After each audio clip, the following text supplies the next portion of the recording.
रास्ता आगे है मिस्टर दैया। लेकिन मेरी मंजिल तो इधर है ना। ओहो, आपको ना फिल्मों में लिखना चाहिए, एकदम हिट हो जाएंगे और फिर मुझे शाहरुख से मिलने का मौका मिल जाएगा। हद है यार, इस शाहरुख ने मेरी लव स्टोरी का दी एंड कर रखा है। शाहरुख कितना भी हैंडसम क्यों ना हो, but for me you are the most handsome man in the world.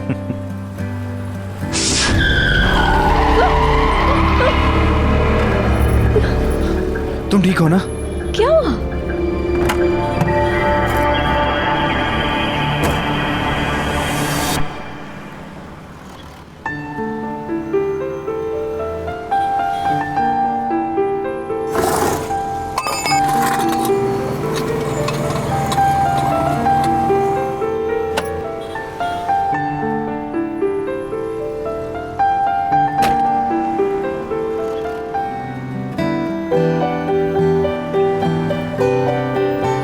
देखा, टायर भी आपकी तारीफ हैंडल नहीं कर पाया। अच्छा। तुम भी ना।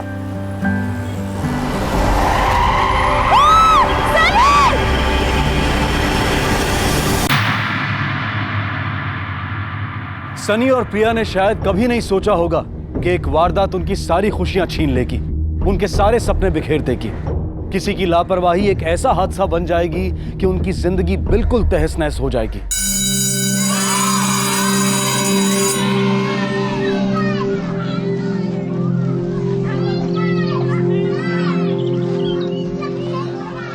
प्रिया जी जी, सेकेंडरी स्कूल के सारे टीचर फिल्म देखने जा रहे हैं, तो आप भी चलिए। वैसे तो आप कभी जाती नहीं है, तो आज सही।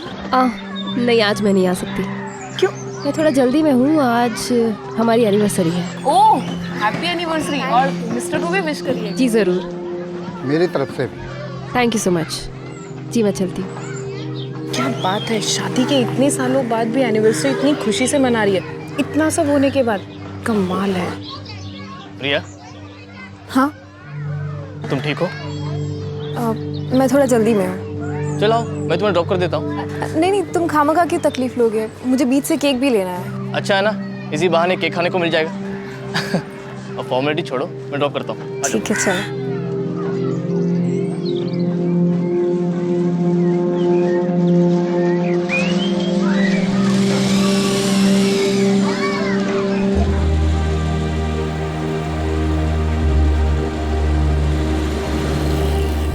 8 साल बीत चुके थे उस हादसे को जिसने हमारी दुनिया तबाह कर दी थी। लेकिन क्या करती मैं? उम्मीद छोड़ देती या बिखरे टुकड़ों को एक नई सूरत देती? 8 सालों के बाद भी मानो ऐसा लगता है कि वो हादसा जैसे कल ही हुआ था।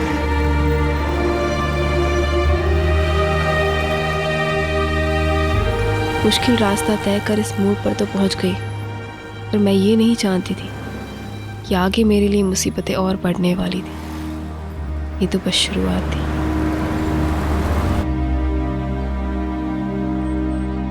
तो आज केक खाने को मिलेगा।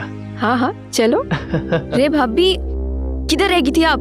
अंदर सनी भाई ने सब खराब करके रखा है, अब जल्दी चलो। हाँ अरे प्रिया को फोन किया किसी ने? प्रिया तुम जाओ, कल स्कूल में मिलेंगे। ठीक है। अरे आ गई तू? बाहर से ज्यादा तेरी घर में जरूरत है, जल्दी आ जाया करना। हाँ। अरे संभल के आराम से। थोड़ी बांस आ रही है, पोछा में थोड़ा परफ्यूम भी डाल दो, थोड़ी खुशबू आ जाएगी।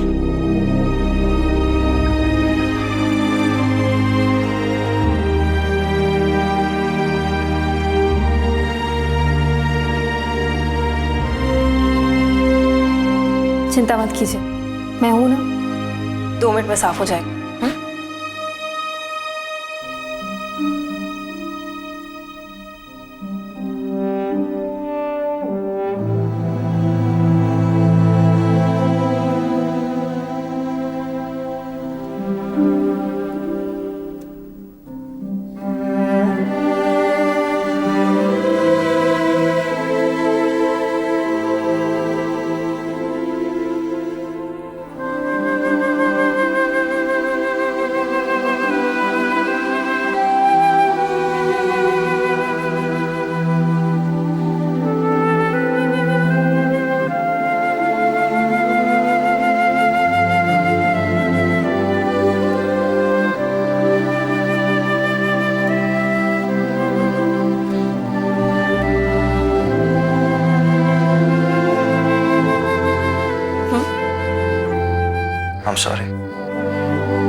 Happy anniversary.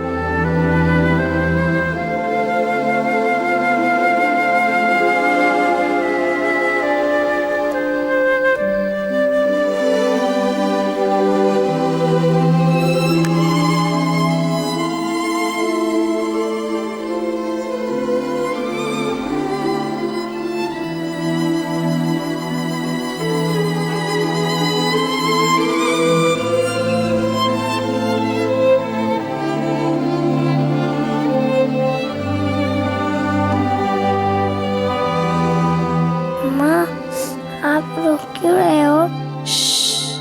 सो जाओ बेटा। तुम्हें कल स्कूल जाना है ना?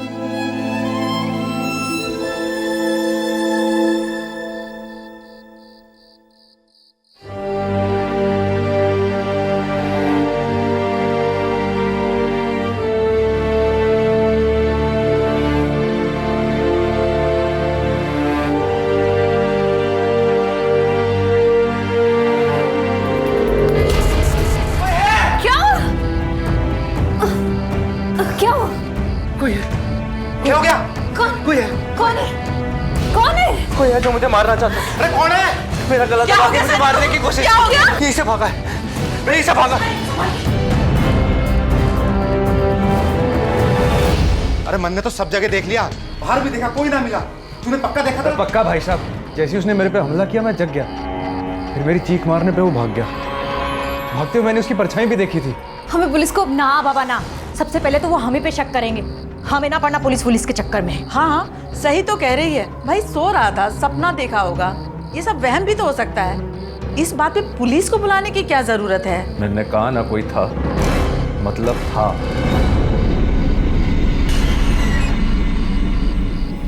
मैंने अंदर ले चल। प्रिया,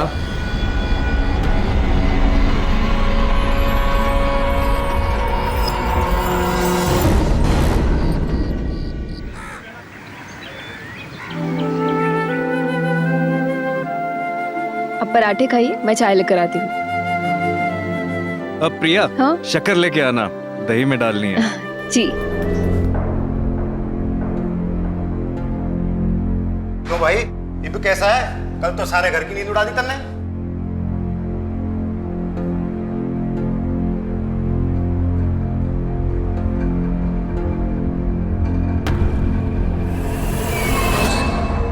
विद्या, कल तुम मेरे आने से पहले ही चली गई?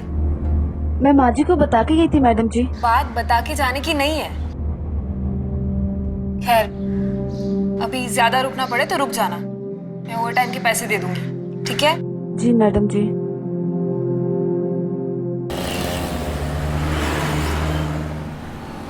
मैंने कल सबको ABCD लर्न करने को बोला था, किन्होंने किया है? बोलो बोलो।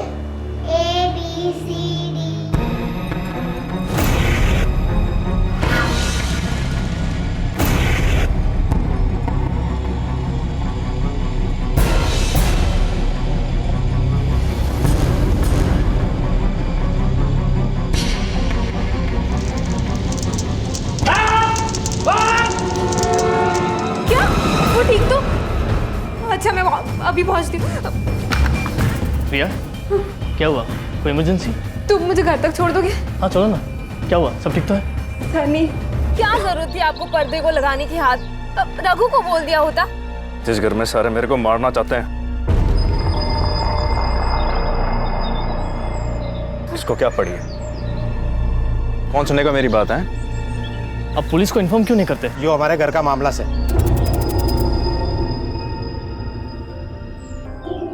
प्रिया, मैं चलता हूँ। संदीप जी, अपना ख्याल रखिएगा।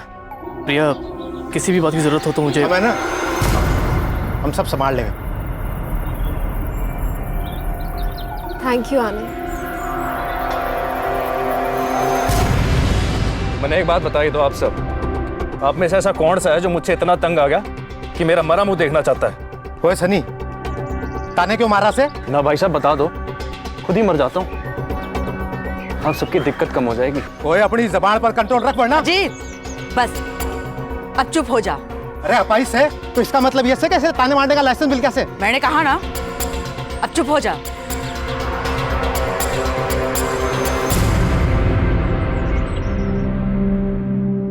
काश तुम रोज होती घर पर मेरे साथ। काश, लेकिन ऐसा हो नहीं सकता ना। हमें से एक को तो कमाना ही पड़ेगा। वैसे भी घर में कोई इज्जत नहीं देता है।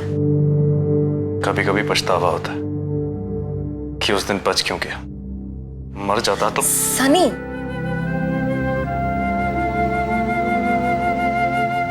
माँ, मुझे नींद नहीं आ रही। अरे मेरे रिंकी बच्चा को नींद नहीं आ रही? ऐसे कैसे? मैं नीनी को अभी बोलती हूँ कि आए जल्दी जल्दी। हाँ, आप एक काम करो, पापा के साथ बैठो, गरम गरम दूध लेकर आती हूँ। हाँ, चलो चलो चलो। आजा बेटा।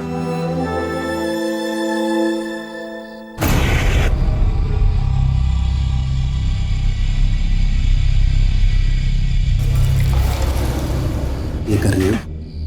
आप क्या कर रहे हो? अरे कुछ अरे ये सो गई? तुम्हें इतना टाइम लग गया? सब ठीक है ना? हाँ, वो किचन में दूध गिर गया था ना, तो साफ करने में थोड़ा टाइम लग गया। रुको! प्रिया! प्रिया!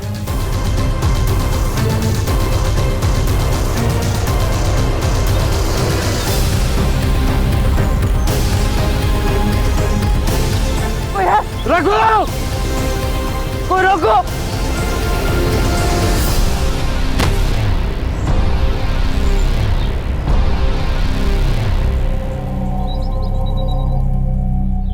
सनी पर हुए तीसरे हमले ने उसे दहला कर रख दिया, लेकिन परिवार वालों ने हमेशा की तरह इस मामले को भी दबा दिया। सनी के पास कोई तरीका नहीं था यह साबित करने का कि हमला करने वाला परिवार का ही कोई सदस्य था। ओ पी ले। बस यार, और नहीं। आजकल लुकड़ा उकड़ा क्यों से भाई? क्या परेशानी बता मन्ने। अरे पतनी की प्याज कोई और बुझा हुआ है तो मर्दने गुस्सा तो आवेगा ही ना। भाई साहब बस। अजीत भाई साहब, आप बिना मजाक में कुछ भी कह देते हो। तू सच बता भाई, हम दुश्मन तोड़े ना है तारे।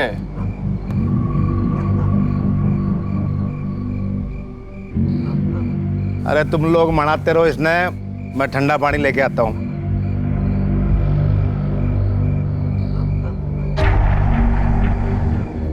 लो भाई, ठंडा पानी आ गया। वाह वाह भाई जी।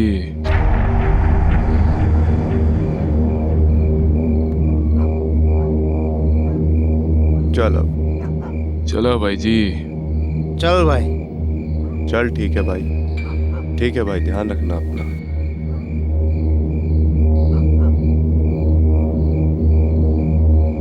आज तने ले चलूं के अंदर? ना भाई साहब, मैंने बाहर थोड़ी देर अकेला बैठना है। ठीक से, जैसी तेरी मर्जी।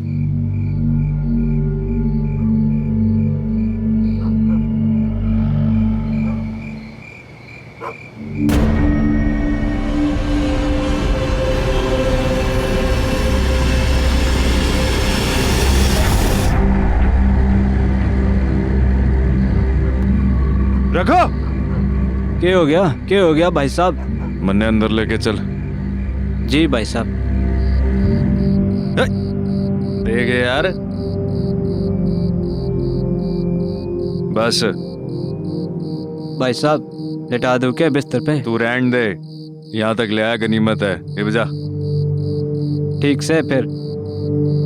प्रिया, प्रिया, अरे कितनी गहरी नींद में सो रही हो प्रिया? प्रिया! रघु! प्रिया! टिप क्या हो गया? वो रिंकी को देख! प्रिया! रिंकी, क्या हो गया? रिंकी, प्रिया! उठो ना। सब उठ नहीं रहे। प्रिया!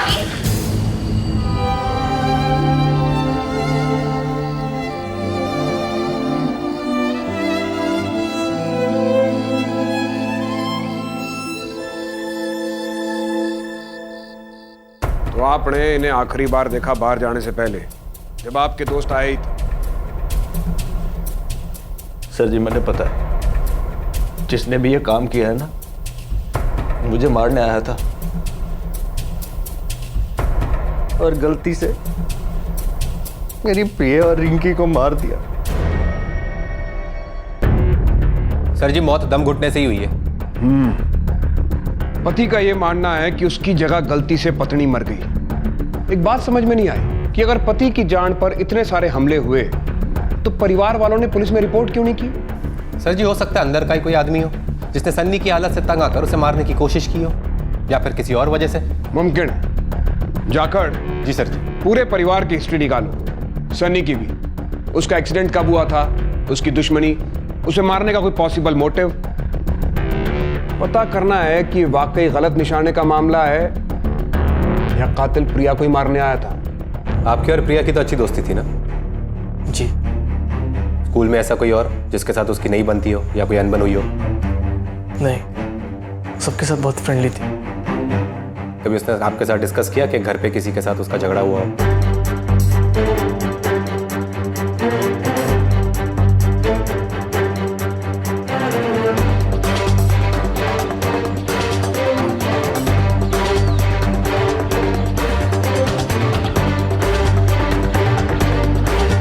अरे दरोगा जी, ऐसी औरतें तो अपने आशिक के हाथों ही मारी जाती है। आशिक? आपके और आपके पत्नी के बीच का रिश्ता? उनका किसी और के साथ कोई संबंध?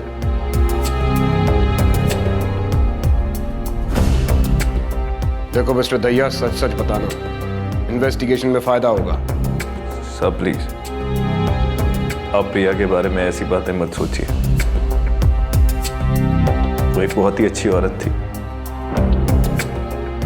साफ सी बात है सर, जो कोई भी मुझे मारने आया था उसका शिकार प्रिया बन गई। और सर, रिंकी को आपकी किसी के साथ कोई दुश्मनी? साहब, जब कोई शरीर का हिस्सा सड़ जाता है ना तो उसे काट कर फेंक देते। इसी तरह मेरे घर वालों ने भी मुझे पराया कर दिया।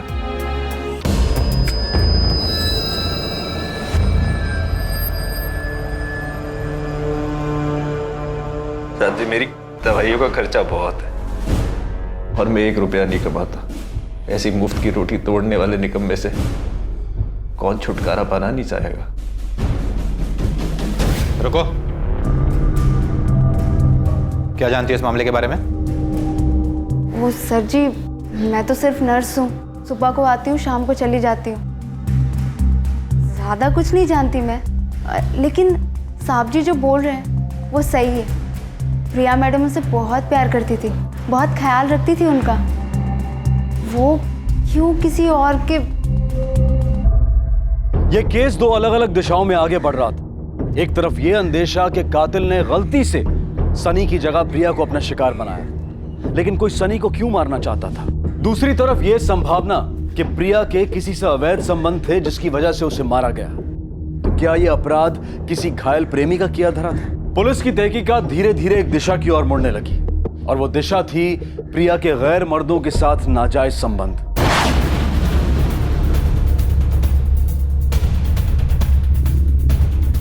सर जी, सन्नी दहिया के नाम इंश्योरेंस पॉलिसी थी 50 लाख की। शायद इन्हीं पैसों के लिए कोई सन्नी को मारना चाहता हो। फोन रिकॉर्ड्स प्रिया के, जिस रात उसका खून हुआ वो किसी से बात कर रही थी, आनंद चौहान से। ये आनंद चौहान साहब को ले आओ तो जरा, मतलब कुछ था तुम दोनों के बीच। मेरे दिल में, पर प्रिया मुझे अच्छा दोस्त मानती थी, इसलिए बात कभी आगे बढ़ी नहीं। दोस्त? कौन सी शादीशुदा औरत एक गैर मर्द दोस्त के साथ देर रात फोन पे बातें करती है, वो भी उस रात को जिस रात उसका कत्ल हुआ?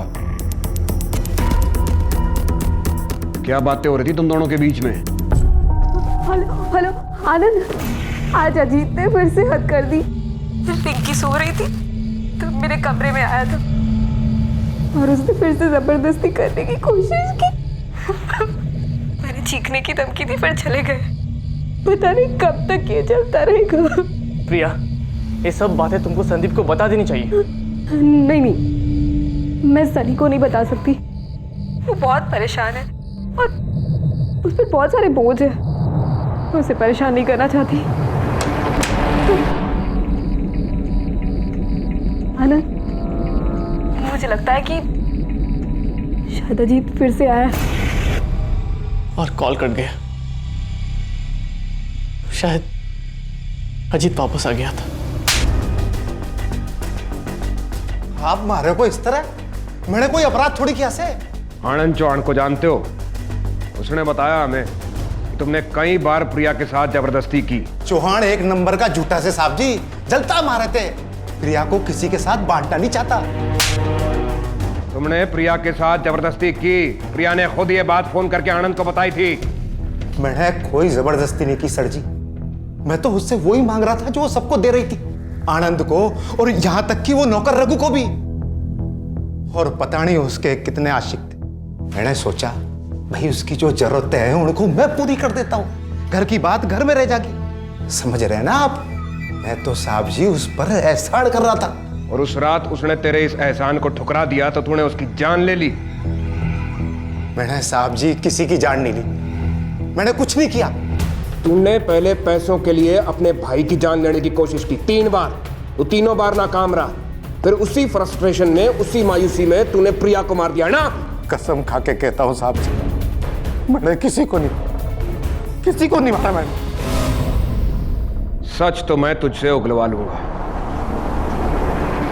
जोर इस्तेमाल करने के बाद भी पुलिस अजीत से कुछ नहीं बुलवा पाई। नौकर रघु से भी पूछताछ की गई, लेकिन उसने प्रिया के साथ ऐसे किसी भी रिश्ते से इनकार किया। अब कोई रास्ता नजर नहीं आ रहा था। तहकीकात मानो थम सी गई थी। प्रिया के चरित्र पर बार बार शक किया गया, लेकिन हर बार वो एक आदर्श पत्नी के रूप में सामने आई। प्रिया के चरित्र से जुड़े तथ्य और उसके बारे में फैली बातों में आखिर इतना अंतर क्यों था? इसका जवाब तो शायद वही दे सकता था जो प्रिया के सबसे ज्यादा करीब था। सच बताना सनी, तुम्हारा भाई पहले हमारी सख्ती झेल चुका है, तुम नहीं झेल पाओगे। प्रिया के गैर मर्दों के साथ संबंध थे या नहीं? थे साहब जी। और तुम्हें ये सब कैसे पता चला? बताओ। मेरे घर वालों ने बताया साहब जी। मैंने तो चौहान के साथ उसे घटिया होटल में जाते हुए देखा है। मैंने भी रघु के साथ उसे नैन लड़ाते हुए देखा है। आप सब लोगों को गलतफहमी हुई है, वो ऐसी ना है। क्या गलतफहमी हुई है? अरे मैं तो 24 घंटे उसको फोन पे ही देखती हूँ और पूरा पूरा दिन तो वो घर से गायब रहती है। मेरे लिए प्रिया पर शक करना नामुमकिन था साहब जी, लेकिन धीरे धीरे उसकी हरकतों से, उसकी बातों में छिपे सच मेरे सामने आ गए। पति पत्नी के बीच में ये बातें ज्यादा देर तक छुपी नहीं रह सकती साहब जी, पता पड़ ही जाता है। और इसीलिए तुमने उसे मार दिया? मैं मारूंगा साहब जी? ऐसी हालत में मैं मारूंगा प्रिया को? अगर मैं प्रिया को मारने के काबिल होता तो शायद ये नौबत ही नहीं आती। मैं उसे जिंदगी भर खुश रखता। और साहब जो उसने किया उसमें इसकी कोई गलती नहीं है। उसे हक था ये करने का। जो खुशियां मैं उसे नहीं दे सकता उसने कहीं और से ली। बताइए मनदीप जी, सनी को प्रिया के नाजायज चक्करों के बारे में बताने की क्या जरूरत थी? कहीं आप घर वालों ने मिलकर तो नहीं उसे मार दिया? खानदान की इज्जत के लिए? नहीं, ऐसा तो कुछ भी नहीं था। ठीक है, आप खुद नहीं बताएंगी तो? वो सनी को कुछ हो जाता तो इंश्योरेंस के सारे पैसे प्रिया को मिल जाते। हम तो सिर्फ प्रिया को सनी से अलग करना चाहते थे, उसे मारना नहीं चाहते थे, ताकि वो सारा पैसा उसके पास ना चला जाए। क्या आपके पास कोई ठोस सबूत है जिससे बात साबित हो कि प्रिया का वाकई कोई अफेयर था? उसकी भी जरूरतें होंगी, इसीलिए हमने ऐसा सोचा। कोई और चाहे जो सोचे, एक औरत होके आपने दूसरी औरत के बारे में ऐसा सोचा? तो इसका मतलब यह हुआ कि घर वालों ने मनगढ़ंत कहानियां बनाकर सनी को सुनाई। लेकिन सर जी, घर वालों को वैसे भी फायदा तो तभी होता जब सनी, प्रिया और उनकी बेटी रिंकी तीनों रास्ते से हट जाते। बिल्कुल सही। इसलिए सनी को छोड़ के प्रिया और रिंकी को मार देने का कोई तुक नहीं बनता। और अगर इसी थ्योरी को आगे बढ़ाएं तो प्रिया और रिंकी रास्ते से हट चुके हैं, तो ये सही वक्त है घर वालों के लिए सनी को मारकर सारा पैसा पाने का। फिर अचानक सनी पर होने वाले हमले रुक कैसे गए? शायद अभी केस घर में, इसीलिए सर जी। जाखड़, हमें सनी पर हुए हमलों की जांच फिर से करनी चाहिए। आप ये बुकिंग फाइनल कर दीजिए।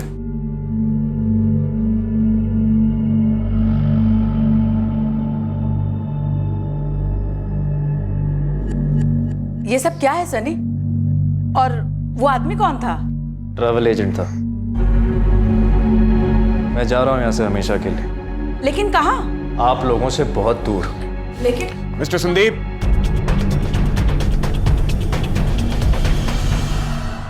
इस स्लोप से आपकी व्हीलचेयर नीचे गई और इससे पहले कि आप सड़क के बीचों बीच पहुंचते, विद्या ने आकर आपकी जान बचा ली। आपने देखा नहीं कि आपको धक्का किसने दिया था? नहीं साहब जी, मेरे से गलती हो गई। उस वक्त मैंने भांग पी रखी थी। किसी को भी अपने आप के ऊपर हुए हमले बड़े बारीकी से याद रहते हैं मिस्टर संदीप।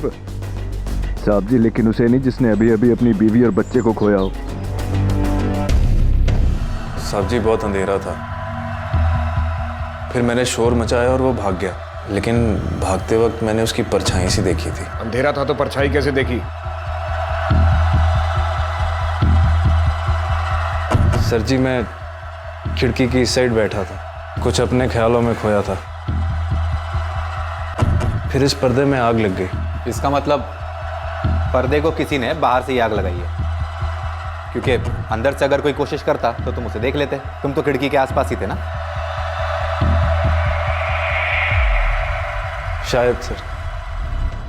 सनी के जवाबों में पुलिस को कई असमानताएं नजर आईं। साथ ही जांच पड़ताल ने साफ कर दिया कि शक के दायरे में कई लोग थे और पुलिस ने इन सभी पर कड़ी नजर रखना शुरू कर दिया।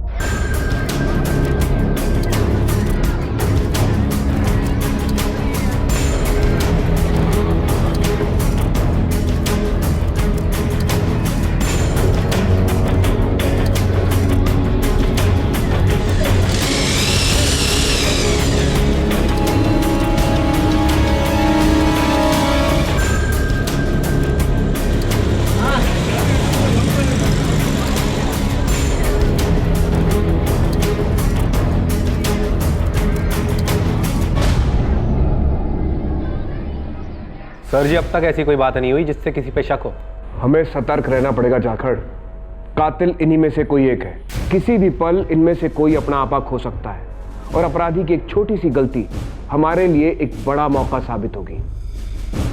एक बात और अजीब लगी, प्रिया के साथ होने वाले हर वाकये का ब्यौरा सनी ने बड़ी बारीकी के साथ दिया। व्हील चेयर या बिस्तर पर रहने वाला आदमी किसी के पीछे जाकर ये सब कुछ खुद तो नहीं देख सकता। इसका मतलब है ये सारी इंफॉर्मेशन भी उसे घर वालों में से ही किसी ने दी है।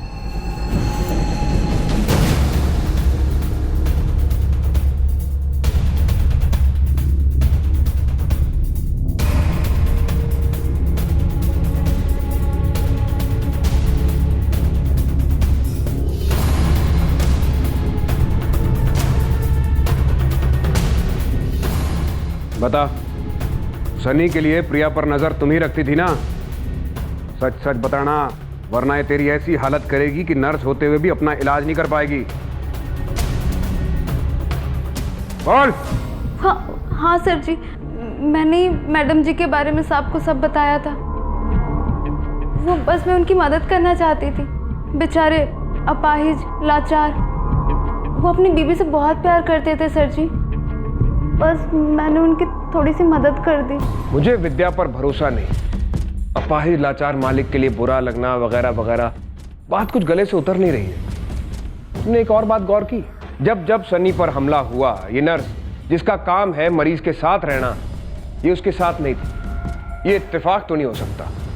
इसकी बैकग्राउंड चेक कराओ, फोन रिकॉर्ड्स मंगवाओ। Yes sir. 8 साल से नर्स है सर जी, पर कहीं भी ज्यादा टाइम नहीं टिक पाई है। वो जहां जहां काम कर चुकी है सारे एम्प्लॉयर से पूछताछ करो। जाकर। जी सर जी। ये उन 3 दिनों के फोन रिकॉर्ड्स हैं जिस दिन सनी पर हमला हुआ था। विद्या उसी इलाके में थी। ये तो समझ में आता है, पर जिस दिन प्रिया की मौत हुई आधी रात को वो वहां पर क्या कर रही थी? चलो।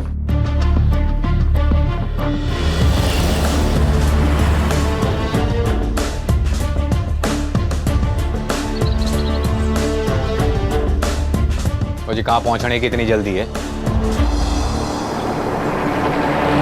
वो सर जी कहीं जा रहे हैं तो उन्हें अब मेरी ज़रूरत नहीं है सर, इसलिए सोचा कि थोड़े दिन अपने बहन के घर हो आऊं। ये क्या जानती है? तेरे फोन रिकॉर्ड्स। और जब भी सनी पर हमला हुआ, इन फोन रिकॉर्ड्स के मुताबिक तेरा फोन उसी इलाके में था। इसका मतलब तू भी उसके आसपास ही मौजूद थी। अब बता सच क्या है? सनी पर हमले में तेरा भी हाथ था ना? मारना चाहती थी तू उसको, किसी ने पैसे दिए थे उसे मारने के लिए, और गलती से तूने प्रिया और उसकी बेटी को मार दिया। बोल, यही हुआ था ना? बोल। अब बताती हूँ सर जी।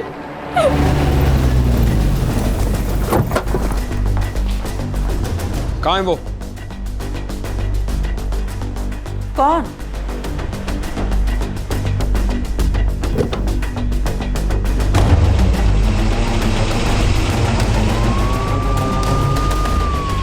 राकट। जी सर। पूरे शहर में नाकाबंदी लगवाओ। जी सर। तुम स्टेशन रोड की तरफ लो।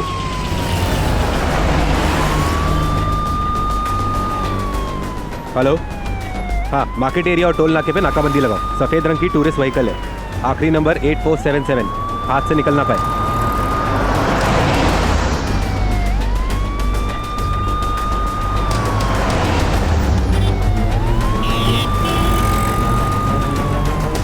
उसको ओवरटेक करो जल्दी।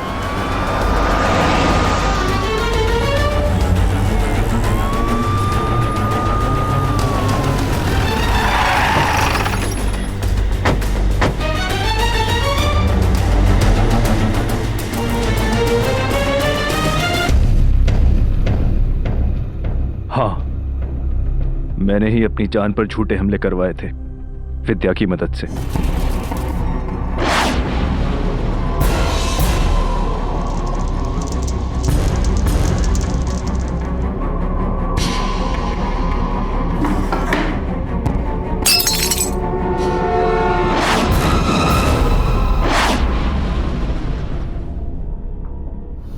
क्यों किया तुमने ये? ताकि तुम पर कोई शक ना करे जब तुम अपनी पत्नी और अपनी बेटी का कत्ल करो। उसके नाजायज संबंध है साहब। इधर मैं अपनी व्हीलचेयर पर सड़ रहा था और वो गुलछर्रे उड़ा रही थी मेरे भाई के साथ, हमारे नौकर के साथ, और वो उसका आशिक, उसके स्कूल में काम करने वाला टीचर। मैं जानता था ये प्रिया की जरूरत है, लेकिन ये मैं बर्दाश्त नहीं कर सका और मैंने उसे मार दिया।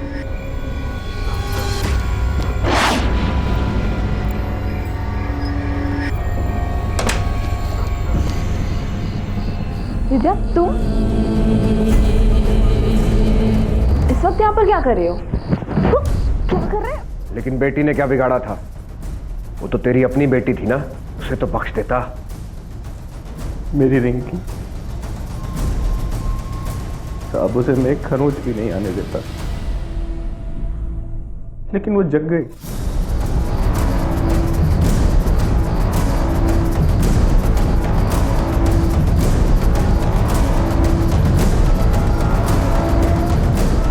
पापा, आप ये मम्मी के साथ क्या कर रहे हो? मम्मी को डर लग रहा होगा ना?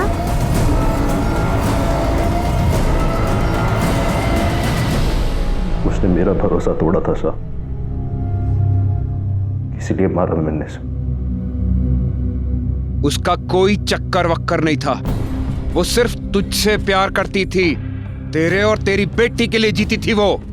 आप झूठ बोल रहे हो साहब, मुझे सब बताया विद्या ने। अरे विद्या ने तुझसे झूठ बोला था। मैं जानती थी कि उनके घर वालों ने साहब जी और मैडम जी के बीच एक दीवार खड़ी कर दी है, उनसे झूठ बोला है और मैंने उस झूठ का फायदा उठाया, उस झूठ को और बड़ा बना दिया। सर जी, मैंने साहब जी को यकीन दिलाया कि उनकी बीवी के नाजायज संबंध है, कई मर्दों के साथ फोन से बदला लेना चाहते थे और मैंने उनकी मदद की। वो मुझे आज दिल्ली लेकर जा रहे थे और उन्होंने मुझे ढेर सारे पैसे देने का वादा भी किया था। सब झूठ था और उस झूठ को तूने अपने ख्यालों से और बड़ा बना दिया। वहम था तेरा। तेरे अंदर इस शक को पैदा करके उन्होंने तेरा इस्तेमाल करके तुझसे तेरी पत्नी और बेटी का कत्ल कराया। वो पत्नी जो सिर्फ तुझसे प्यार करती थी, तेरे लिए जीती थी। वो बेटी जो तेरी पहली और आखिरी संतान थी, उसे भी बेरहमी से मार दिया तूने।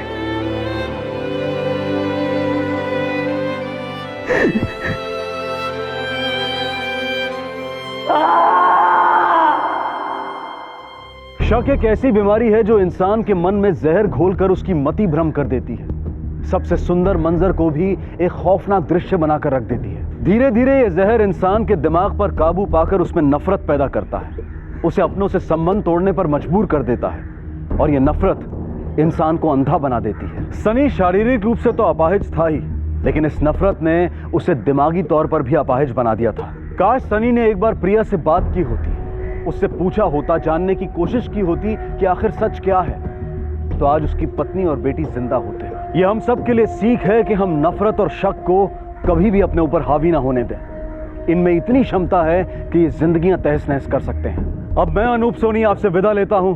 फिर मुलाकात होगी अगले एपिसोड में एक और चौंका देने वाले केस के साथ। तब तक अपना और अपने परिवार का ख्याल रखें और देखते रहें क्राइम पेट्रोल डायल 100। सबक एक को, सीख हम सबको। जय हिंद।